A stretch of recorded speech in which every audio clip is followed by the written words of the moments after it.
ought to be in pictures. You're wonderful to see. You ought to be in pictures. Oh, what a hit. Welcome to Deep Dive Movie Reviews with my friend Steve Hackman and myself, James Marsh. This week, we continue our series Every Best Picture with the 1935 movie Mutiny on the Bounty. Hey, but before we discuss Mutiny on the Bounty, if you haven't already subscribed to Deep Dive Movie Reviews, it would be a great favor to us if you went ahead and hit that subscribe button, ding the bell next to it so you never, ever miss a video. And, while you're there, why don't you just hit the like button? Like this video. It helps with the algorithm and helps us be able to promote Deep Dive Movie Reviews to a wider audience. And just a reminder that Deep Dive Movie Reviews does contain spoilers, so you have been warned.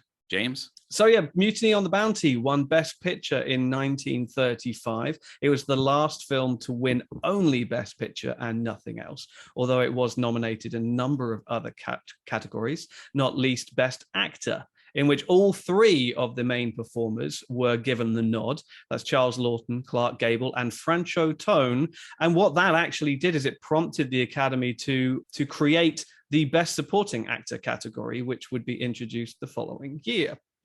Mutiny on the Bounty is adapted from the novel by Charles Nordorf and James Norman Hall, but it is also inspired at least by real events. And it follows the Bounty, a ship that departs from Portsmouth at the end of the 18th century, heading down to the southern seas, to the islands down there, under the captaincy of Captain Bligh, played by Charles Laughton, who quickly we discover is a nasty, horrible, sadistic piece of work.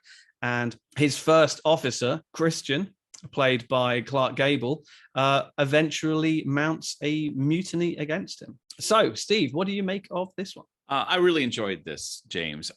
Always sign me up for a Royal Navy at Sea film.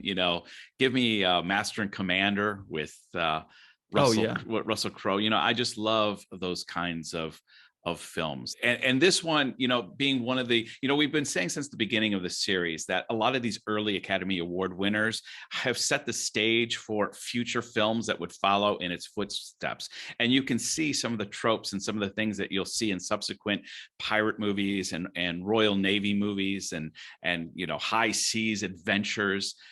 And it was wonderful to see Clark Gable again too, because obviously we just had seen him following from It Happened One Night. Here he's in a completely different role. It's not the romantic comedy. He is the master's mate, the almost, I think, like an executive officer to first officer, something like that. Yeah. He's obviously like the second in command and wields a lot of authority. The men are looking to him. And what I enjoy about this kind of film, and we've seen it in subsequent films like, say, Crimson Tide, where you had Denzel Washington and Gene Hackman, and you've got this dynamic where you've got very disciplined rules of the sea that the captain must be obeyed vis-a-vis common sense. At what point, it goes back to the Nuremberg war trials, and at what point are you just obeying orders, and at what point are you allowed to use your own initiative in order to countermanded order? And so you see the tension building up because Clark Gable's Fletcher Christian wants to obey, wants to maintain order, wants to maintain these rules that are very crucial, because anytime you have men at sea for months, you have to have a structure. Otherwise, you're going to have just bedlam. And that's why it's very strict punishments, death for mutiny, because we can't have it, we can't tolerate it. And so you're watching this slow boil in this movie as Bligh gets more and more sadistic, as he's meting out harsher and harsher punishments. At what point is Clark Gable going to pop and finally mutiny? And obviously the name of the film, it's coming. And so I guess my initial thoughts, James, is that I thoroughly enjoyed this film. This was a fun film to watch. And even though subsequent versions were made in later years of remakes of Mutiny on the Bounty, this was a classic. Yeah, no, this was the first time I'd seen it, and I thoroughly enjoyed it as well. I think I'd seen the Marlon Brando version from the 60s before. I'm not sure that I've seen the 80s version with Mel Gibson and Anthony Hopkins. What I didn't know is that there was an even earlier adaptation of this made in Australia with Errol Flynn. Before he became like a big star, he playing Fletcher Christian, I imagine, before he moved to Hollywood and made a big star. I hadn't made the connection between Crimson Tide, which is really annoying me because it's a movie I love, and I just hadn't got. As soon as you brought it up, I was like, oh yeah, it's essentially the exact same story.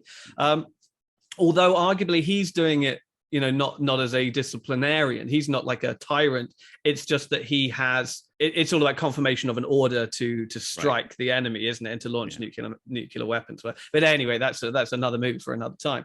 What was so fascinating? You talk about how important discipline is at sea. You know, when you're out for months and years, they're talking about this being a 2-year mission, particularly when a lot of the crew are being sort of press ganged into going to sea. You know, this is not their choice. They are not volunteering. They are not conscripts.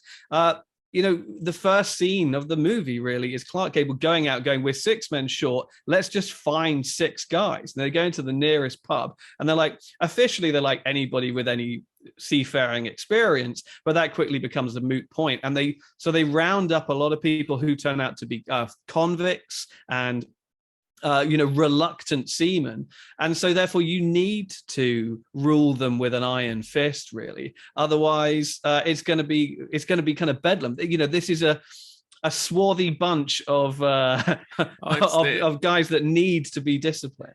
I don't know. I kept thinking with that group of men to be on a fairly small boat for months at a time, that is a powder keg. Absolutely. Waiting to happen, and there's no women on board. That's going to be an interesting dynamic. Well, for sure, and it makes you sort of fear for the locals wherever they make port, because, like you say, there are no women on board. These guys are going to be pretty horny, should we say, when they get there. And unfortunately, that often was the case, that they would just like appear on these islands. They would enslave the men and rape the women and have their way with everybody, essentially. I mean, we should probably address the reason behind the voyage, if you like, the mission in the first place, that they're being sent down to the southern seas in order to move breadfruit trees from one island to another island to cater to slaves, essentially. Right, to keep the costs down on slaves. This is a cheap way of feeding the slaves. Let's move these breadfruit trees to Jamaica and from the Polynesian islands, so that we have a cheaper source of slavery. And it's interesting because there are a number of issues in this movie about improper conditions and improper behavior being addressed and being taken to task. This great proclamation, the speech that Frank Tone's character gives at the end about how we must have our rights and the humanity, and we must be treated fairly. And you're like, it really brushes over the whole topic of, but what were you guys actually, in an ideal scenario, you guys were out there perpetuating and helping nurture the slave trade, really. Yeah. And that kind of is swept very obviously under the carpet. And this is why these kind of movies really whitewash real history, because I did go down a rabbit hole after I watched this film. I went to Wikipedia. I read everything about the mutiny, and you find out that those guys were not such good guys. Fletcher Christian was not a great guy. And when they actually finally went off to the Pitcairn Islands, they raped women. They were basically marrying some and passing wives around to one another. And eventually the Tahitians that they brought along with them as captives rose up and killed them. When the English finally reestablished contact with them in 1808, there's conflicting reports about how Fletcher Christian died, but most would say that he was killed in a massacre when finally the Tahitian captives rose up and just killed everybody. The only guy who maintained some dignity was John Adams, and he, using the Bible and teaching Christianity, went on to have a flourishing settlement, which survives to this day. I went down. You can actually go and stay on that island. And you can stay in, I think it's Steve and Olive Fletcher's house. They still have the names from the descendants from 250 years ago. It's a fascinating, again, I went down a rabbit hole of how you stay out there. There's a permanent settlement of about 50 people. John Adams, who really is considered the founder, after Fletcher Christian and the guys had their debauchery, and according to records, it was a pretty debauched system and hedonistic system they had going down there. And it was John Adams who pulled them up out of the mud and created a somewhat of a flourishing settlement, which survives to this day. Wow. Yeah. I mean, I thought it's kind of interesting that yes, it's very, it seems through sort of rose-tinted glasses, what these guys did. But at the same time, the film takes great liberties with how awful Captain Bligh was. Yes. And actually he, I'm sure he was absolutely terrible and, treated his men awfully, but he didn't do as many, quite the same awful things that the film portrays him to do. For example, the keel hauling, which is just an absolutely grotesque and awful punishment. Horrible. Where they essentially just tie a guy to the end of a piece of rope and chuck him in and drag him across like the ocean floor, like through the corals and the rocks and what have you. And if he makes it, he makes it. And if he doesn't, he doesn't. And guess what? He doesn't. But apparently that is something that didn't really happen very often anyway, and had pretty much been outlawed prior to the events of the Bounty. But I understand why you want to throw these things in. It's a fascinating form of punishment. And if you want to help illustrate just how awful Bligh was, and they are trying to be very black and white about who are the good guys and who are the bad guys, then this is a pretty effective way of illustrating that. Yeah, there's no nuance, like later on with Crimson Tide, as much as you get behind Denzel Washington, you can kind of understand Gene Hackman's position. And that's what made for a much more interesting film. Like you say, in this 1935 Mutiny on the Bounty, it's very black and white. The bad guy is sadistically bad. The Clark Gable and the Fletcher Christian and the crew are the good guys, and they draw that line very. It's very distinct line, very distinct, very distinct line. Oh yeah, I mean Bligh here, he's a sadist. He's a hypocrite. Yeah, like with the cheese, where they do a stock take essentially of everything that they have down in the mess. In the galley for all the men, and they find that there are 2 massive wheels of cheese missing, and he immediately accuses a couple of the men of taking it. They were seen taking it off the boat, and they say, "Yeah, we were taking it to your house. You told us to take these." And he's like, "Outrageous! Have them flogged, whatever." When he was just as bad, he was actually stealing off the ship. And when Christian is given pearls by one of the island girls, he's like, "No, anything that is given to the ship is given to the crown, and so therefore these belong to the crown," knowing full well that he's just putting them straight into his pocket, and that those are going to be his. He's a truly awful guy, an awful character. It's interesting though that towards the end of the film you do see him in a slightly more heroic light. Those men who are loyal to him, he does kind of fight for them a little bit when the mutiny takes place and they are sent out in their little uncovered boat. There are moments where he is rallying behind them, and he is sort of showing some degree of sort of empathy and leadership and love for them, only for then that to be undermined by him showing up at the trial at the end and just being just as awful, which apparently didn't happen. He apparently wasn't at the trial. He was like on another mission already. Right. But hey, it's cinema. It's cinema. There's a lot of liberties taken with this when you start reading the actual accounts, but it's cinema. And again, we go back to we're not judging the history. We're judging the film. And exactly. And I was really impressed by the spectacle of this. I mean, this was directed by Frank Lloyd again, who obviously directed Cavalcade, a film that we were slightly underwhelmed by, that we reviewed a couple of episodes ago, not least because it never seemed to get out from its theatrical roots, and it only had sparse use of kind of sort of epic scale and sort of action sequences and what have you. Whereas this film was quite the opposite, I thought. This takes every opportunity to show like sort of storms and ships being scuttled on the rocks and fires and all the rest of it. And I was like, this is proper cinema. This is real sort of epic spectacle that was a real surprise coming, because when I saw that it was Frank Lloyd directing it again, I was like, okay, this is going to be kind of quite clunky, grounded in a studio and all the rest of it, but it wasn't. Well, I think comparing those two films, you just have to lay some of the success in the comparison on this film to its two stars. You got Charles Laughton and Clark Gable. These two guys make this film. I mean, obviously there's a great supporting cast, whereas in Cavalcade, the stars are largely forgettable by and large. I didn't find that they weren't noticeably bad in any stretch, but they didn't really distinguish themselves as, like, when Clark Gable walks onto the screen, or when Charles Laughton, when the guys are up to some kind of skullduggery, and he seems to always be there. Like, he is always there. Whenever they're doing anything, Charles Laughton pops up. Oh, men, what are you doing there? 20 lashes. And it's like, where did he pop up from? But every time these guys enter a scene, these are great actors. I think Daniel Day-Lewis is the one who says that from this time period, Charles Laughton is his favorite actor. Oh, sure. Yeah. Charles Laughton is absolutely fantastic.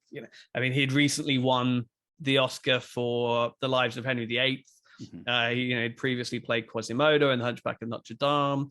And then he would go on to do like Witness for the Prosecution and all sorts. And obviously, and also direct the movie Night of the Hunter with Robert Mitchum, which is amazing, which is the only film that he ever directed. Interesting. I didn't know that. And it's fantastic. It really is. But yeah, no, I think that is a lot to do with it. Although I would say when you've got big stars, there's almost less of a reason to sort of make the production itself such a big visual spectacle, because you can fall back on these stars. Cavalcade it would have been a great argument for Cavalcade to have, huge set pieces because it didn't have the stars propping it up, but here you get both. And so the combination is fantastic. It's a rip-roaring yarn. You've got these incredible actors at the top of their games. And also it's sheer cinematic spectacle. I mean, if you think about where we are, yet to come still, you've got all these great pirate movies like The Black Swan and Captain Blood. Blood. I love Captain Blood. It's one of my favorites. Right. So Errol Flynn is about to become this great sort of swashbuckling hero, and come into Hollywood, and it feels almost like this is something of a precursor. So all of those things, help make it sort of a really immersive cinematic experience. And what I was actually surprised to see is that they shot some of it on location as well. I thought, okay, well, they're going to shoot, this is all going to be in the studios, all the at sea stuff will just be in a water tank, at MGM Studios or whatever, and they'll probably shoot the beach sequences down in Southern California somewhere. Right. But scanning through the shooting locations, they went down to Tahiti and they went down to the other southern islands. I'm not sure for how long or what degree, and that seems really impressive in 1935 that they would go to that extent of authenticity. Right. But apparently they did, and it really helps. I mean, even though obviously they haven't cast any locals, in pivotal roles. Nevertheless, purely from a visual aesthetic, I think it really adds to the authenticity of it. And I do love a good sort of boys' own adventure kind of movie, and this one, really sort of ticked those boxes for me. I couldn't agree more. This film, it's boys at sea trying to figure out how to navigate, all the little dynamics that happen with when you stick 50 guys together on a small ship, and how they navigate not only the physical waters but the relational waters as well. One thing I did want to point out very quickly is the actress Movita, who plays kind of the island girl that Fletcher Christian gets involved with, played by a Hispanic actress called Maria Luisa Movita Castaneda, who actually was the second wife of Marlon Brando. So there's a nice little sort of connection there, that she would go on, so that on screen, she's the love interest of one Fletcher Christensen, and then in real life, she would later go on to be the love interest of another. I just thought that was kind of interesting. Interesting, yeah. Yeah, I noticed in this film that the background folk were local, but whenever there was like a star leader in the Tahitian Polynesian community, they tended to look like Caucasian actors who had been dolled up with some makeup. Yeah, I'm trying to find who the guy was that played her father, because he was just like old white man playing old Tahitian man. Is it Bill Bambridge? At first, I thought there was some kind of weird connection, like some deserter had become, had married some local. I was trying to think of how that, and then it dawned on me, oh no, he's supposed to be a real local, but they weren't really going to cast a local to be the real chief. Some aging expat who had been there for like 20 years or so. Oh, I'll show you around, sure. Yeah. But unfortunately, South Island performers were not getting the roles that perhaps they should back then. No. But so James, at the end of every one of these reviews in our Every Best Picture series, we ask that question: does this film stand the test of time? Does it deserve its place in history? I'm going to suspect from everything we've said that we would say that Mutiny on the Bounty fulfills those criteria. Yeah, absolutely. I think it totally does. I think it deserves its place in history. I think it stands the test of time. Absolutely. This plays well as a sort of rip-roaring boys' own adventure, the kind that we too rarely see today, to be honest. I mean, you talk about Master and Commander earlier, and that movie's like nearly 20 years old, and I would love to see them do more from that series of novels, but they're just so damn expensive. And so I kind of get it that they don't. But for me, it did. It felt sort of pioneering in filmmaking terms, in a way that the story reflects. Sure, there are some issues that sort of political correctness might deem inappropriate today, but I think it's tied in with the subject matter, and B, it's tied in with when the film was made. And I'm always reluctant to hold a 90-year-old movie up to today's standards, because that's just not fair to do. So it's still very entertaining. Really enjoyed it, and great performances. No, absolutely. Like I said, this film sets the tone for future movies that I would fall in love with. The aforementioned Master and Commander, which unfortunately, even though that was nominated for Best Picture that year, it was supposed to be the first of a franchise, and it just never got the steam. But I've rewatched that film a number of times, and Horatio Hornblower is another series that I love. So I would be ready for somebody to take on a series or a film about life at sea during the 18th and 19th century. Would be wonderful. But I agree, Mutiny on the Bounty, Charles Laughton, Clark Gable, sign me up, deserves its place in history. And I'm so glad I got the opportunity to finally watch this film. Absolutely. So what do you think? Did you enjoy Mutiny on the Bounty? Do you think it's the best version of this story? If not, why not? Which version do you like better? Do you think it stands the test of time and deserved to win Best Picture at the 1935 Oscars? Do let us know in the comments. Hey, and just another reminder, if you haven't subscribed, just go ahead and hit that subscribe button. And we've got some great movies coming up in this series that we're going to be going through every Best Picture winner from 1928 through today. And we got some great movies coming up. If you want to follow James and I on social media, we're both on Twitter and Instagram, and you'll find those links in the description box below.